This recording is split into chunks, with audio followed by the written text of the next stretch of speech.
আমন্ত্রণ সংবাদ রাতে, সাথে আছি বিপাশা চক্রবর্তী। ইভিএম সংক্রান্ত সব বিধান বিলুপ্তের পাশাপাশি না ভোটের বিধান ফিরিয়ে এনেছে নির্বাচন কমিশন। সেই সঙ্গে ৩০০ আসনেই ভোট বাতিলের ক্ষমতাও থাকবে ইসির হাতে। গণপ্রতিনিধিত্ব অধ্যাদেশ সংশোধনে এমন প্রস্তাব চূড়ান্ত করা হয়েছে বলে জানিয়েছেন নির্বাচন কমিশনার আবুল ফাজল মোহাম্মদ সানাউল্লাহ। সন্ধ্যায় কমিশন সভা শেষে একথা বলেন তিনি জানান, প্রতিদ্বন্দ্বী কোনো প্রার্থী না থাকলে না ভোটের সঙ্গে প্রতিদ্বন্দ্বিতা করতে হবে। প্রস্তাবিত সংশোধনীতে নির্বাচনী ফলাফলে সমান ভোট পেলে লটারির মাধ্যমে নির্ধারণ করা হবে না, সেক্ষেত্রে পুনরায় ভোট হবে। হলফনামায় মিথ্যা তথ্য দিলে নির্বাচনের পর তদন্ত করে এমপি পদ বাতিল করতে পারবে কমিশন। এদিকে নিবন্ধনের জন্য আবেদন করা ১৪৩টি দলের মধ্যে ২২টি রাজনৈতিক দল প্রাথমিকভাবে বাছাই করা হয়েছে বলেও জানান নির্বাচন কমিশনার। না ভোটের বিধান করা হয়েছে। এই না ভোটের বিধানটা হবে যদি কোথাও একজন প্রার্থী হয়, বিনা ভোটে নির্বাচিত হবে না। সার্বিকভাবে না ভোট নয়, যদি কোনো কনস্টিটিউয়েন্সিতে মাত্র একজন ক্যান্ডিডেট হয় তাকেও নির্বাচনে যেতে হবে, তার বিপক্ষে না প্রতিদ্বন্দ্বিতা করবে। এবং সেখানে যদি পুনরায় না বিজিত হয় দ্বিতীয় ইয়েতে, তাহলে আর ভোট হবে না, তখন ব্যক্তি প্রার্থী বিবেচিত হবে নির্বাচিত বলে। বিএনপির দেশ গড়া পরিকল্পনা আর গণতন্ত্র প্রতিষ্ঠা ব্যাহত করার জন্য এখনো ষড়যন্ত্র চলছে বলে মন্তব্য করেছেন বিএনপির ভারপ্রাপ্ত চেয়ারম্যান তারেক রহমান। সেই সঙ্গে আগামীর নির্বাচন সহজ হবে না উল্লেখ করে জনগণের ক্ষতি হয় এমন কর্মকাণ্ড থেকে বিএনপি নেতাকর্মীদের বিরত থাকার আহ্বান জানান তিনি। জনগণের ভোটের অধিকার প্রতিষ্ঠায় ঘোষিত সময়ের মধ্যেই অন্তর্বর্তী সরকার নির্বাচন দিবে বলেও আশা প্রকাশ করেন বিএনপির ভারপ্রাপ্ত চেয়ারম্যান। বিস্তারিত জানাচ্ছেন নিয়াজ মোরশেদ। দীর্ঘ ১৫ বছর পর সোমবার হয় নওগাঁ বিএনপির দ্বিবার্ষিক সম্মেলন। সবশেষ জেলায় বিএনপির কাউন্সিল হয় ২০১০ সালে। দুপুর ১টায় নওগাঁ কনভেনশন সেন্টারে সম্মেলন শুরু হওয়ার কথা থাকলেও সকাল থেকেই বাইরে প্লাকার্ড, ফেস্টুন ও ব্যানার নিয়ে ভিড় করেন নেতাকর্মীরা। সম্মেলনে যোগ দিয়ে বিএনপির সিনিয়র নেতারা বলেন, একটি রাজনৈতিক দল মুক্তিযুদ্ধের ন্যারেশন পরিবর্তন করতে চায়, আর এই পরিবর্তনের মাধ্যমে দ্বিতীয় স্বাধীনতার কথা বললে বিএনপি তা মেনে নেবে না। এই স্বৈরাচারী হাসিনার বিরুদ্ধে আন্দোলনে বেগবান করার জন্য কাউন্সিল অধিবেশনে লন্ডন থেকে ভার্চুয়ালি যুক্ত হয়ে বিএনপির ভারপ্রাপ্ত চেয়ারম্যান তারেক রহমান বলেন, জনগণ বিএনপির উপরে আস্থা রাখতে চাইলেও একটি অদৃশ্য শক্তি নির্বাচন বিলম্বের ষড়যন্ত্র করছে। বিএনপির যে পরিকল্পনা দেশকে সামনে এগিয়ে নিয়ে যাওয়ার, মানুষের জীবনযাত্রা কিছুটা ভালো করার, এই পরিকল্পনা যাতে বাস্তবায়িত না হতে পারে তার জন্য কিন্তু ষড়যন্ত্র চলছে। ধীরে ধীরে তার জন্য ষড়যন্ত্র চলছে। অন্তর্বর্তী সরকার তার ঘোষিত সময়ে নির্বাচন অনুষ্ঠিত করবে এমন প্রত্যাশা রেখে তিনি দলীয় কর্মীদের শতভাগ সজাগ থাকার আহ্বান জানান। এ সময় জনগণের ক্ষতি হয় এমন কর্মকাণ্ড থেকে নেতাকর্মীদের বিরত থাকার আহ্বানও জানান তিনি। প্রত্যেককে সতর্ক থাকতে হবে, সচেতন থাকতে হবে একটি বিষয়, যে এমন কিছু করা যাবে না যেখানে আমাদের প্রতি জনগণের আস্থা এবং ভালোবাসা নষ্ট হোক, বিশ্বাস নষ্ট হোক। এই কাজটি করা থেকে 100% বিরত থাকতে হবে। আর বিএনপিতে প্রবেশ করে কেউ যেন নিজেদের স্বার্থ হাসিল করতে না পারে সেদিকেও নেতাকর্মীদের সজাগ থাকার আহ্বান জানান তারেক রহমান। এই ঘুঘুরা যাতে আসতে না পারে, এই দলের স্বার্থকে নিজের স্বার্থে ব্যবহার করার জন্য সুযোগ না পায়, এই খেয়াল আপনাদেরকে রাখতে হবে। পারবে। নিয়াজ মোরশেদ, দেশ টিভি, ঢাকা। রাজধানীর মৌচাকে doctor Sirajul Islam medical college ও হাসপাতালের পার্কিংয়ে প্রাইভেট কারের ভেতর থেকে 2 যুবকের মরদেহ উদ্ধার করেছে পুলিশ। তাদের একজন গাড়ি চালক জাকির হোসেন, অন্যজনের নাম মিজান। তারা নোয়াখালী চাটখিলের ধোবাতলি থেকে রোগী নিয়ে এসেছিল, কিন্তু কিভাবে তাদের মৃত্যু হয়েছে তা এখনো জানা যায়নি। তবে মৃত্যুর কারণ উদ্ঘাটনে কাজ করছে একাধিক গোয়েন্দা ইউনিট। তাইফুর রহমান তুহিনের প্রতিবেদন। 10 আগস্ট ভোর 5:40 সিসি ক্যামেরায় দেখা যায় একটি প্রাইভেট কার প্রবেশ করে সিরাজুল ইসলাম মেডিকেল কলেজের বেসমেন্ট 2-তে। গাড়িতে তখন ছিল 3 জন, একজন মালিক সৌরভ, চালক জাকির, অন্যজন মিজান।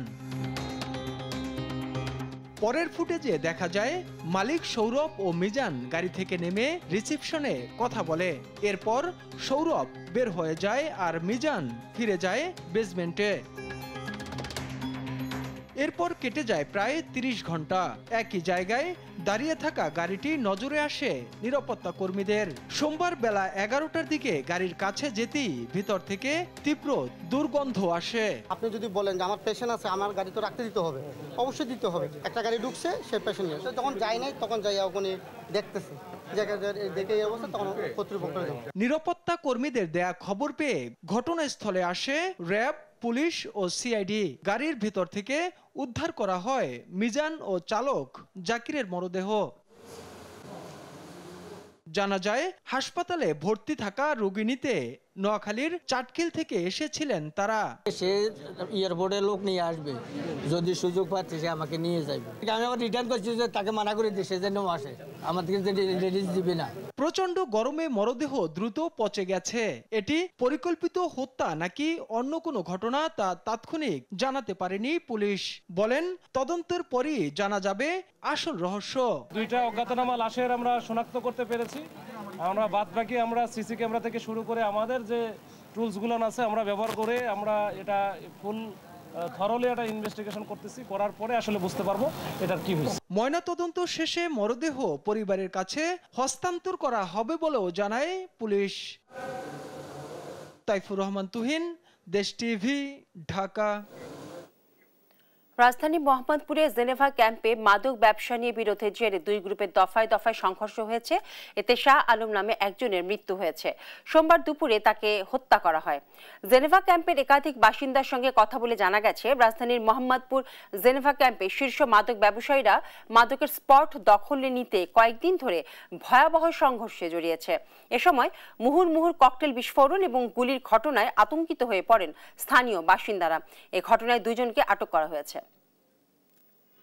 এখানে বেশ কিছু গ্রুপ যারা এখানে ধরেন মাদকের বা এই যে ছিনতাইকারীদের একটা হচ্ছে যে সিন্ডিকেট ছিল, এদের আমরা ধরে ধরে ধরে ধরে মানে ওই যে বলতেছিলাম আগে যে এমন কেউ নাই যারা অপরাধ এখানে যুক্ত, তাদের পুলিশ একবার হলেও ধরা হয় না। আমরা তাদের বারবার ধরেছি, তারা আবার আইনি মাধ্যমে বের হয়েছে, আবার অপরাধের সাথে যুক্ত হয়েছে। তো তাদের যখন আমরা বেশি ধরতেছিলাম, গত 10 মাসে আমাদের ধরেন যে একদম মানে যান পানি করা পরিশ্রমের ফলে গত 10 মাসে এখানে বড় ধরনের কোনো ঘটনা ঘটে নাই, কোনো মার্ডারের ঘটনা ঘটে নাই। দুঃখজনকভাবে দেখছেন সংবাদ রাত। দর্শক, মোহাম্মদপুরে জেনেভা ক্যাম্পে এই মুহূর্তে অভিযান চালাচ্ছে সেনাবাহিনী। এ নিয়ে আরো জানাতে সেখান থেকে যুক্ত হচ্ছেন আমাদের সহকর্মী সাদ আহমেদ। কিন্তু একটি বাড়িতে প্রবেশ করে তারা কিন্তু দরজা ভেঙে কিন্তু ভিতরে প্রবেশ করার চেষ্টা করছে এবং এই এরিয়াটিতে কিন্তু আমরা ব্যাপক প্রশাসনের উপস্থিতি কিন্তু আমরা দেখতে পাচ্ছি। যেমন দেখতে পাচ্ছেন যে ইতিমধ্যে কিন্তু একটি সরু গলির বাড়িতে কিন্তু সেনাবাহিনীর ভিতরে কিন্তু প্রবেশের চেষ্টা করছেন। যেমন দেখতে পাচ্ছেন তারা কিন্তু একটি দরজা ভেঙে ভিতরে কিন্তু প্রবেশ করার চেষ্টা করছেন।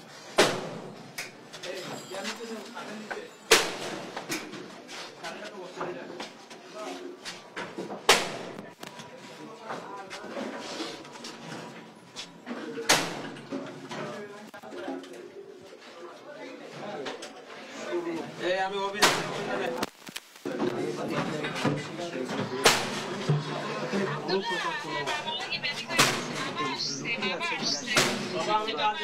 যেমন দেখতে পাচ্ছেন যে সেনাবাহিনী কিন্তু এখানে একটি ভবনে যে ফিরিয়ে একেবারেই গলির ভেতরে এবং অনেকটাই অনেকটু হেঁটে কিন্তু তারা এখানে প্রবেশ করছেন এবং এখানে এসে কিন্তু তারা একটি ভবনের দরজা ভেঙে কিন্তু ভিতরে প্রবেশের চেষ্টা করছেন, যেমনটি আপনারা দেখতে পাচ্ছেন। এবং এখানে কিন্তু রাত 8টায় কিন্তু অভিযান শুরু হয় এবং সবাই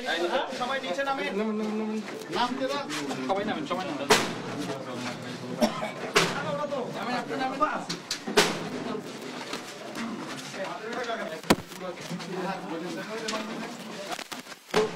ভাই এদিকে এদিকে আছে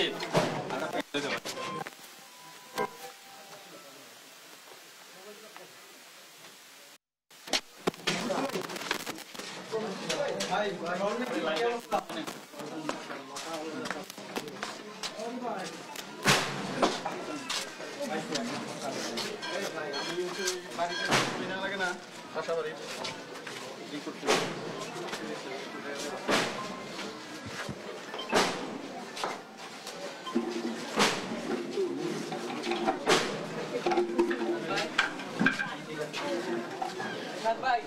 চলেন।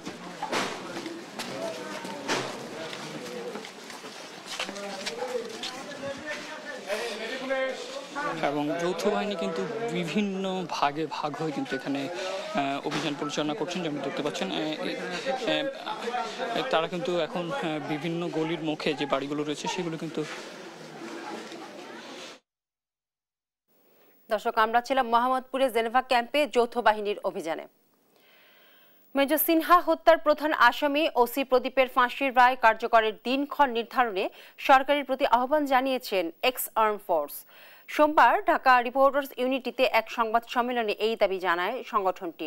রায় ঘোষণা হবার পরই এমন একটি চাঞ্চল্যকর মামলার রায় কার্যকর না করা শহীদ সিনহার আত্মার প্রতি বিশ্বাসঘাতকতা বলেও মন্তব্য করেন এক্স আর্ম ফোর্সেস নেতারা।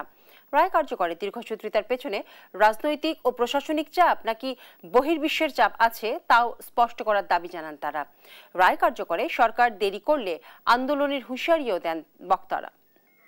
সরকারের কাছে চূড়ান্ত দাবি জানাই, প্রদীপের ফাঁসি কার্যকরের নির্দিষ্ট তারিখ অবিলম্বে ঘোষণা করতে হবে। আপনাদের মাধ্যমে পুরো দেশবাসীকে জানিয়ে দিতে চাই, এ ধরনের বিলম্ব আর চলবে না। যদি এভাবে তারা বিলম্ব করে, জানি না সামনে আরো কত মানুষের অকাল জীবন তাদের ঝরে যাবে।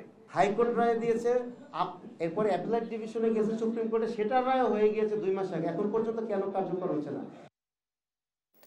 দেশব্যাপী নিষিদ্ধ পলিথিনের উৎপাদন, পরিবহন এবং বিপণন বন্ধে কাজ করে যাচ্ছে র্যাব। সোমবার রাজধানীর কারওয়ান বাজার পরিদর্শন শেষে সাংবাদিকদের সাথে মতবিনিময়ে একথা জানান র্যাবের মহাপরিচালক। এ সময় র্যাব প্রতিষ্ঠা লগ্ন থেকে অপরাধ দমন এবং মাদক নিয়ন্ত্রণে কাজ করে যাচ্ছে বলেও জানান তিনি।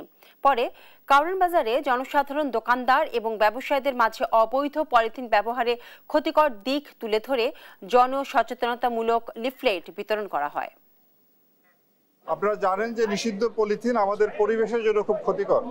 আমরা জানি যে আমাদের দেশে যে ট্র্যাডিশনাল ক্রাইম, সেই ক্রাইম হয়তো কোনো ব্যক্তি বা কোনো গোষ্ঠীকে ক্ষতিগ্রস্ত করে, কিন্তু পরিবেশের উপরে যে পরিবেশ যদি আমরা নষ্ট করি, পরিবেশের উপরে যে আক্রমণ, সেটি কিন্তু আমাদের মানব জাতি বা প্রাণী জগৎকেও মারাত্মকভাবে ক্ষতিগ্রস্ত করে। সুতরাং আমরা যাতে পরিবেশ নষ্ট না করি, আমাদের পরিবেশ যাতে ঠিক থাকে, আমরা যাতে আমাদের পৃথিবীকে একটা পরিবেশ ভালো একটা পরিবেশে রাখতে পারি, সেই জন্যই পরিবেশ মন্ত্রণালয়ের যে পলিথিন বিরোধী যে অভিযান, সেই অভিযানে আমরাও সক্রিয়ভাবে অংশগ্রহণ করতেছি। এই ছিল এখনকার সংবাদ রাত। পরের বুলেটিন দেখার আমন্ত্রণ রইল। ধন্যবাদ সবাইকে।